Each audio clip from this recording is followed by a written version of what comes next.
It was another busy morning at the university, and Professor Derek Miller stood at the front of his large classroom, preparing for the day's lesson.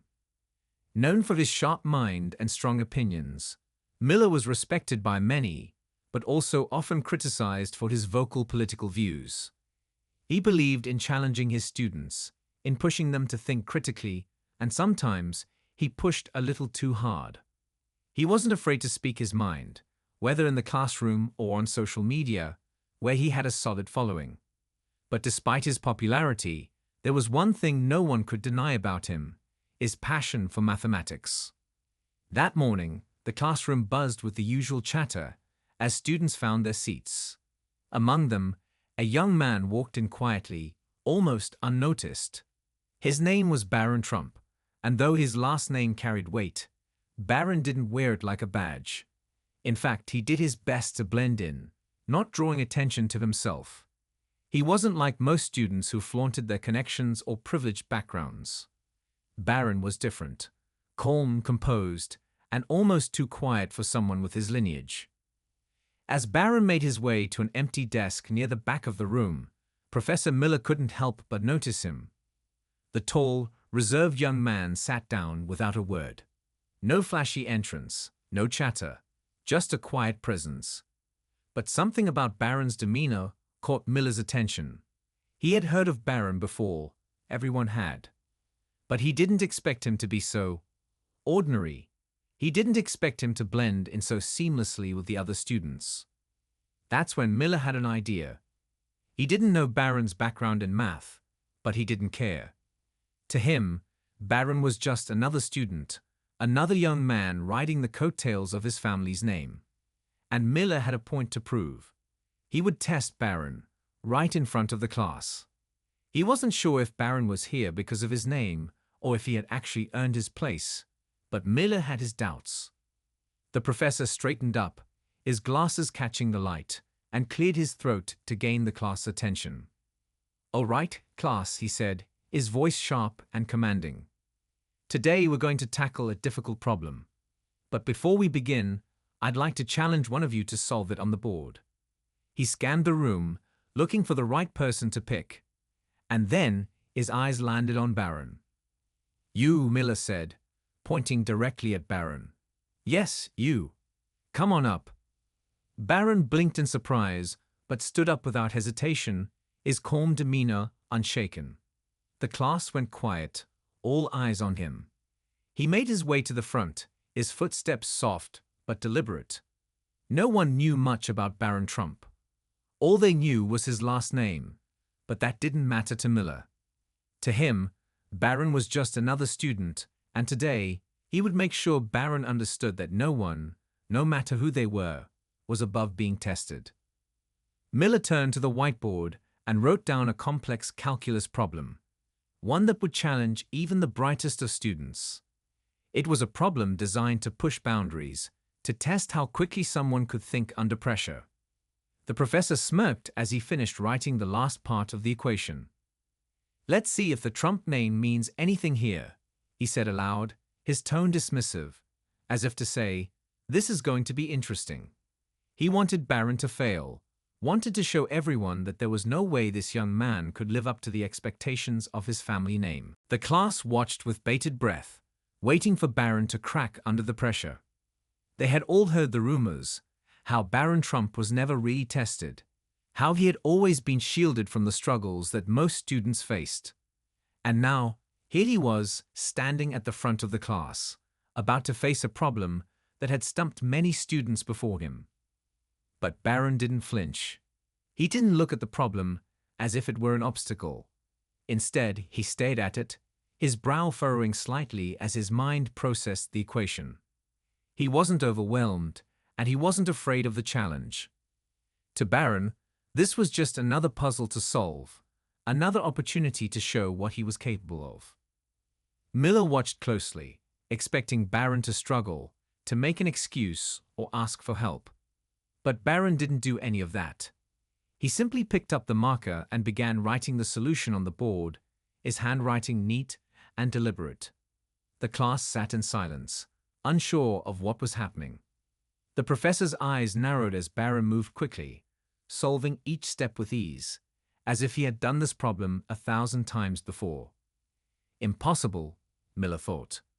There's no way he's solving this so easily. The class was stunned. Barron moved with such precision and confidence that it was clear he understood the material better than anyone had expected. His approach was methodical, and his answers were flawless. The professor's earlier smirks started to fade, replaced by a sense of disbelief. He had misjudged Barron, and now he could do nothing but watch as the young man continued to solve the problem with ease. The room was filled with an electric sense of suspense. Students exchanged looks of shock and disbelief, but no one dared to speak. They were all waiting for the final answer, waiting to see how the professor would react when Barron completed the problem. And then Barron finished. He stepped back from the whiteboard, turned to the class, and simply said, "There, the solution."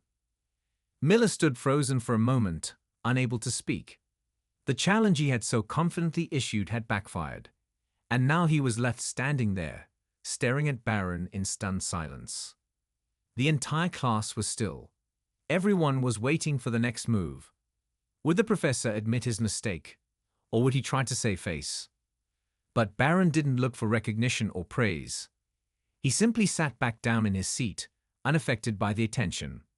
He had proven his point, and now he was ready to move on. The professor cleared his throat, trying to regain his composure. This wasn't supposed to happen. As the silence in the room stretched on, Professor Derek Miller remained rooted to the spot. His gaze remained locked on the problem Barron had just solved with such ease. It was as if time had slowed down for a moment, and the weight of his own assumptions had finally hit him. How could this be? The young man who he thought was nothing more than another privileged student had just outperformed him in front of the entire class. The students who had been watching intently were now looking back and forth between Barron and Miller. They had expected a struggle. They had expected Barron to flounder, maybe make some excuses, or even ask for help. But instead, Barron had stood there, solving the equation like he had been doing it his whole life, without hesitation. Miller opened his mouth, but no words came out. He had been so sure, so confident that he could challenge Barron and prove that the Trump name didn't carry any real weight in the classroom. But now, he was starting to feel foolish. His ego, once inflated by his own intellect, was beginning to deflate in the wake of Barron's quiet confidence. Finally, Miller cleared his throat and looked around at the class, trying to regain some control over the situation. "Well," he said, his voice shaky, "I suppose that was impressive." The class, still caught in the shock of what had just happened, didn't react immediately. They were waiting for more, expecting something to happen next. They could feel the tension in the air, and they were all curious to see how the professor would handle this unexpected turn of events. Barron, however, remained calm and composed. He wasn't seeking validation. He wasn't looking for praise or recognition. He had simply done what was expected of him. He had solved the problem. He had proven that his abilities were not defined by his last name. Miller, on the other hand, couldn't help but feel humiliated. He had challenged Barron expecting failure, but instead, he had been the one who had underestimated the young man. For the first time in a long while, Professor Miller wasn't sure of himself. He didn't know how to proceed. His entire plan had backfired. As the professor tried to collect his thoughts, Barron slowly turned away from the board and returned to his seat, his expression neutral. There was no smugness, no arrogance, just quiet confidence. He sat down and picked up his notebook, as if nothing extraordinary had just happened. Miller watched him, still processing everything in his mind. "Who is this kid?" he thought. "How did he solve that problem so easily?" Barron had made it look effortless, like the complex equation was nothing more than a simple puzzle to solve. A few students exchanged glances, and whispers began to spread like wildfire. It was clear that the rest of the class wasn't sure what had just happened either. The professor had been caught off guard, and they had witnessed something rare. A challenge to the status quo, one that was turned on its head. Still trying to recover from the shock, Miller muttered something under his breath and reluctantly moved on with the lesson. But it was clear that his mind wasn't fully in it. His usual energy and enthusiasm had been replaced with a sense of frustration. He had expected Barron to be just another student who couldn't keep up, but now, all he could do was wonder how he had gotten it so wrong. As the class continued, Barron seemed completely unfazed. He answered the next few questions without hesitation, his quiet nature and sharp mind making him stand out even more. His response to the professor's challenge had proven that he wasn't just a name or a family legacy. He was his own person, with his own strengths and abilities. But for Miller, it was clear that Barron had just begun to chip away at the professor's carefully constructed view of the world. Miller had always believed that people like Barron were nothing more than products of their surroundings, that their success was due to luck or privilege. But now, he had been forced to confront the reality. Barron Trump was not what he had assumed. The professor couldn't let go of the question that gnawed at him. How did Barron do that so easily? The rest of the class proceeded without incident, but for Miller, the challenge was far from over. He knew that this moment, this surprising turn of events, had changed something between him and Barron. He didn't know what it was yet, but he couldn't shake the feeling that the battle between them wasn't over. In fact, it was only just beginning. As the bell rang signaling the end of class, Barron quickly packed up his things and slipped out of the room without so much as a glance at Miller. He didn't linger, didn't seek out any congratulations. He just left as quietly as he had entered. Professor Miller, on the other hand, stood at the front of the classroom, staring at the empty space where Barron had been just moments ago. His mind raced, his thoughts circling back to Barron's calm demeanor and his effortless solution to the problem. Who was Barron Trump, really? The professor still didn't know, but something told him that he had just witnessed the first chapter of a much larger story. And somehow, he had a feeling that it would be a story that would come to define his own. As Miller exited the classroom, he couldn't shake the unease settling in his stomach. Barron had just proven that things were not always as they seemed, and that no matter how much he tried to control the narrative, sometimes life had a way of surprising you when you least expected it. The next day, the atmosphere at the university felt different. The usual buzz of chatter between students had a new undercurrent of excitement. It wasn't because of a new course material or an upcoming event. It was because of what had happened in Professor Miller's class. The story of Barron Trump's unexpected brilliance had spread like wildfire. It was the talk of the campus, and everyone had an opinion. Some students couldn't believe what they had witnessed. A few, who had doubted Barron because of his last name, were now eating their words. They had assumed he was just another privileged kid who had no real substance behind his name. But Barron had proven them all wrong. He had stood up to the challenge, his answer swift and precise, and left everyone in awe. The students who had been in the classroom couldn't stop talking about it. Some were impressed by Barron's calm and composed demeanor. Others were more interested in the look on Professor Miller's face when Barron solved the problem with such ease.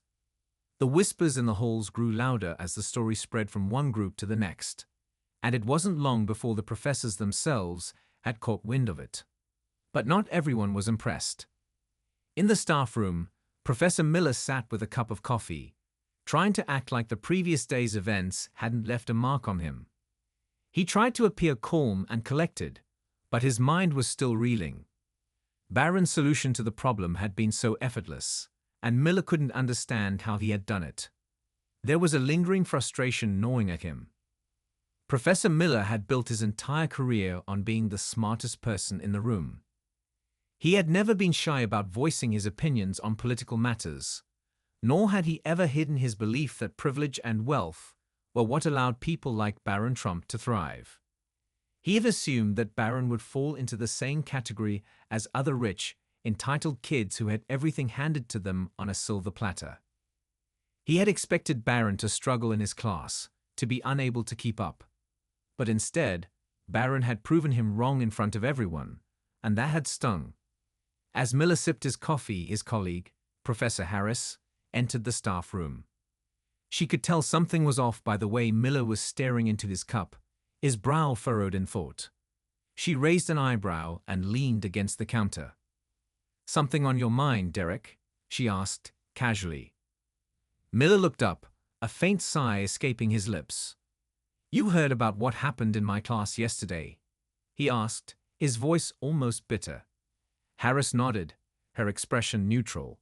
"Of course, everyone's talking about Barron Trump's performance." Miller's grip tightened around his cup. It wasn't just his performance. It was everything. The way he answered the question, like it was nothing. Like he had seen it 100 times before.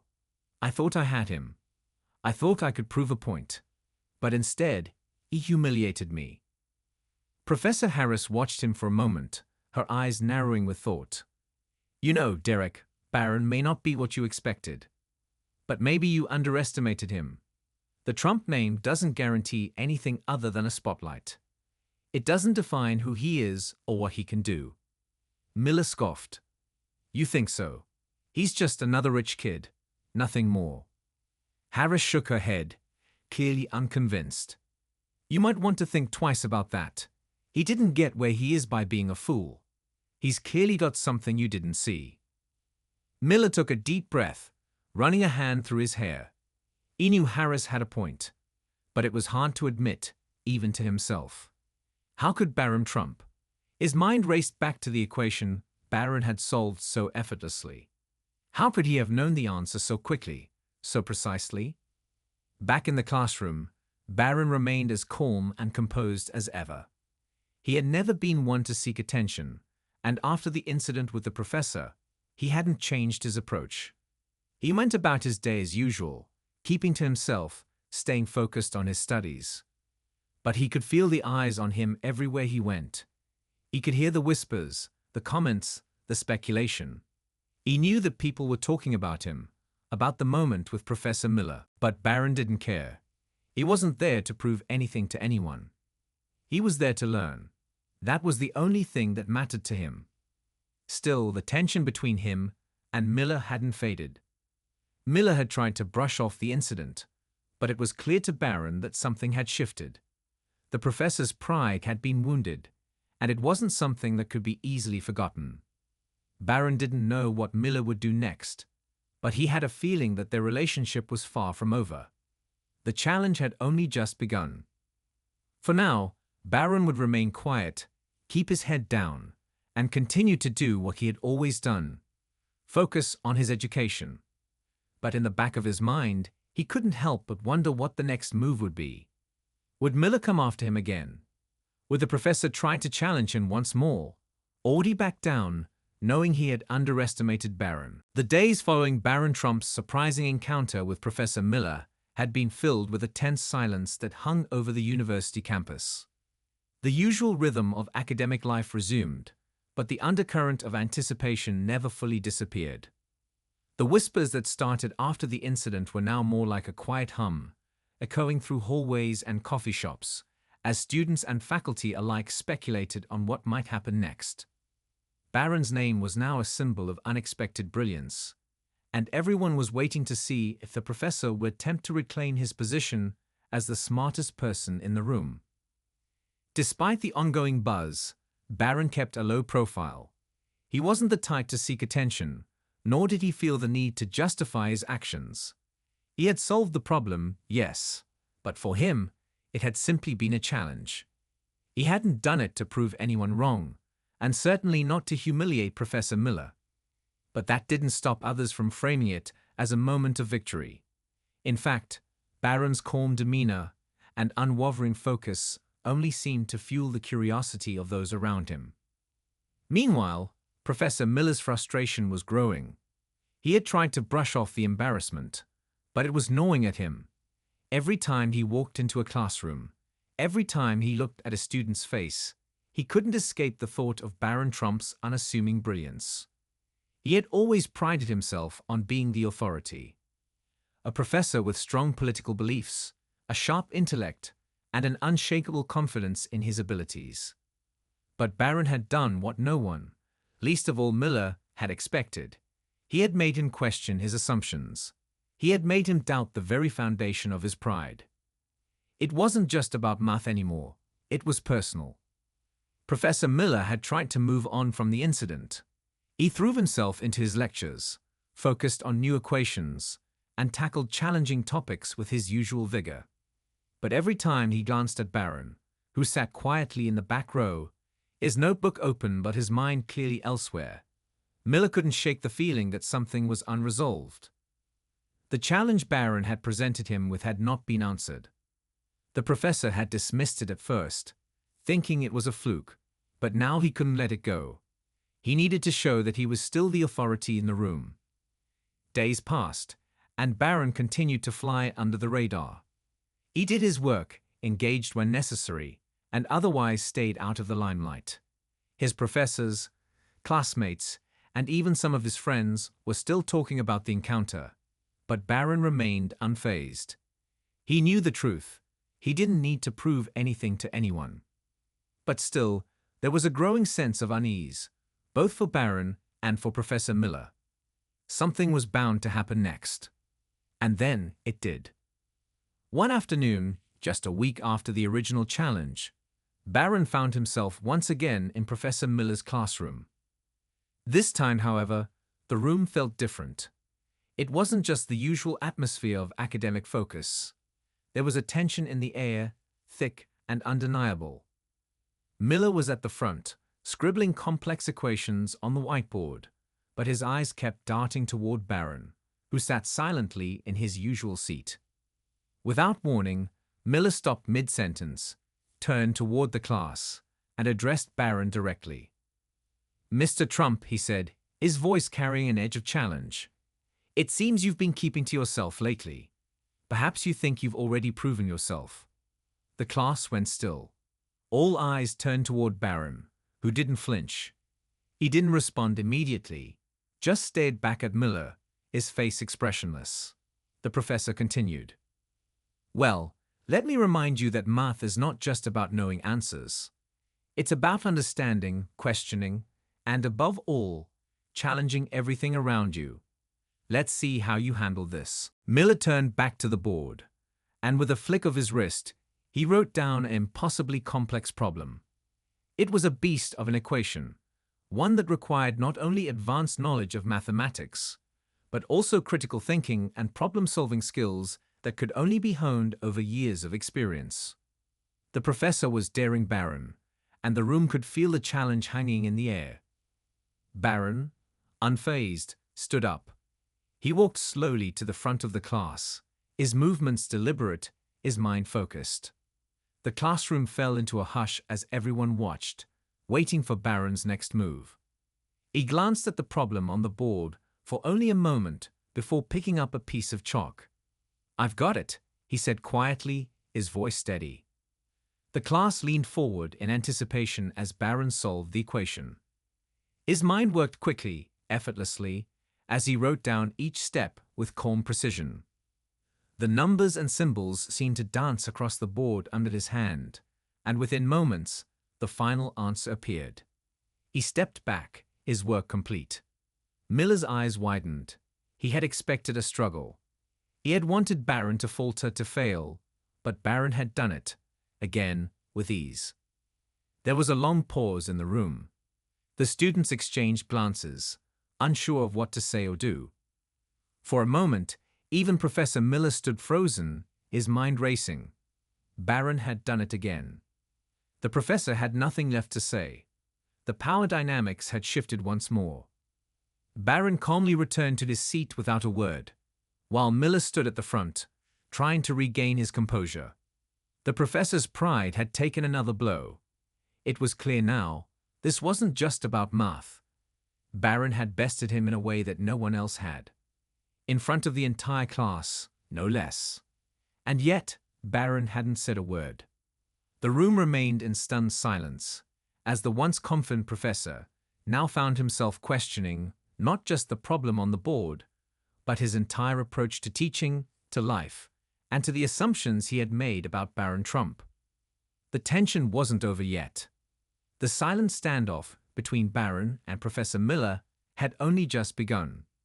The classroom had become a battleground, one where intelligence, pride, and ego clashed in ways that neither of them had expected. The days after the second challenge in Professor Miller's class were filled with an intense, unspoken tension that spread throughout the campus like wildfire. Barron Trump's unassuming brilliance had struck again, and the ripple effect of that quiet triumph continued to buzz in the hallways, classrooms, and even the faculty lounge. Students who had previously brushed him off now spoke about him in hushed tones, their awe unmistakable. Professors, on the other hand, seemed to avoid his gaze, unsure of what they thought of the quiet young man who had repeatedly defied their expectations. But it was Professor Miller who seemed most affected. Each day, he walked through the university with a visible weight on his shoulders. The familiar confidence that once radiated from him was now replaced with uncertainty. The quiet whispers among students had grown louder in the past week, with some even referring to Barron as the math genius who humbled the professor. In his office, Miller replayed the scene in his mind over and over again.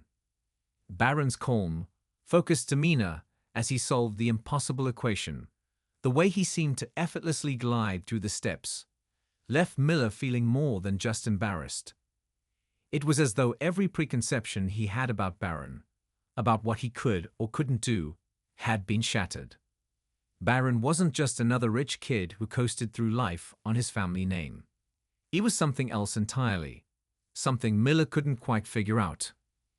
"I underestimated him," Miller muttered to himself one late afternoon as he stared at his office wall, the silence around him making his frustration grow. But his pride, the same pride that had made him challenge Barron in the first place, wouldn't let him rest. He couldn't allow this defeat to be the final word. He had to regain control. He had to show the world, and Barron, that he wasn't just a professor who could be easily defeated by a quiet student with a knack for math. There had to be more to it than that. And so Miller began to formulate a plan. This time, it would be different.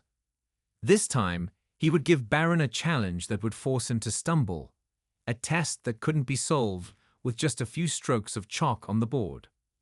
Word soon spread that Professor Miller had been working on a new project. He wasn't telling anyone exactly what it was, but the excitement was palpable. Some students whispered that it would be the ultimate test of intellect, an impossible equation designed to break even the most gifted minds. Others speculated that it would be a personal challenge aimed directly at Barron. But Barron didn't seem fazed by the gossip. He had heard murmurs of the professor's new challenge, but he didn't care. The truth was, Barron had no desire to make a spectacle of the situation. He wasn't playing a game of one-upmanship. For him, math was just math. There was no need to prove anything. It was the professor who had turned this into a battle. Barron was simply trying to finish his studies, and he wanted to move on. Still, when the day arrived for the new challenge, the atmosphere in the classroom was charged with anticipation. The students could barely contain their excitement as they filed into their seats. The professor had promised something big, and no one knew exactly what to expect. Professor Miller entered the room with his usual brisk stride, his expression unreadable. He set a large sheet of paper on the board, filled with a complex array of numbers, equations, and symbols that seemed to fill every inch of space. It was a monstrosity of an equation, a combination of algebraic and calculus principles that even the brightest students would find daunting. "This," Professor Miller began, his voice steady but filled with challenge, "is a problem that has stumped mathematicians for years. It combines principles of advanced calculus and theoretical mathematics, and I'm confident that none of you will be able to solve it. Not even Mr. Trump, who seems to think that math is some kind of game." The challenge was laid bare before them. The room went quiet. It was clear that this was no ordinary test. The equation on the board seemed to have an almost mystical quality to it, and the students stared at it with a mix of awe and trepidation. Barron, however, remained calm. He didn't look at the board with fear or even curiosity.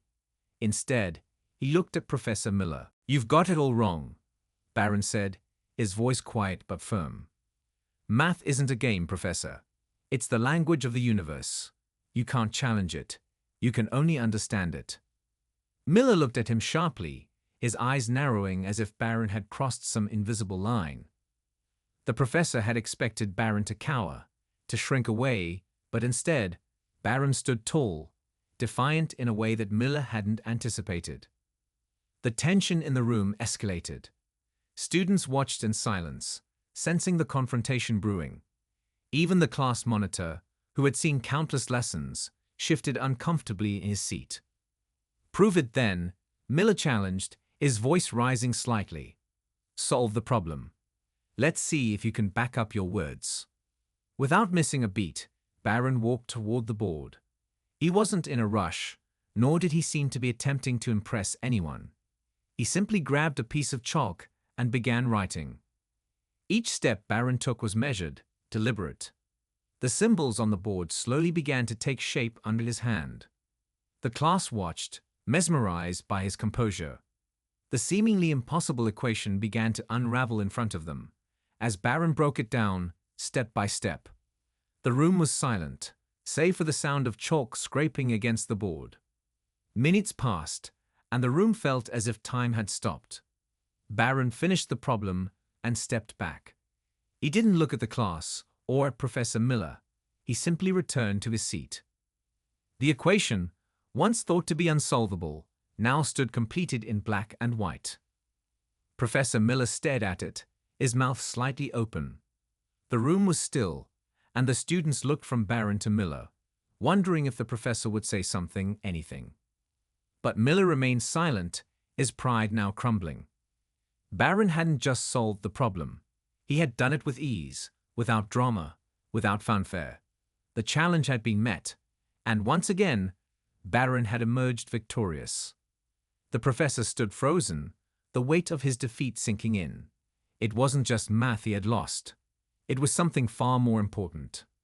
And for Barron, it was just another lesson learned.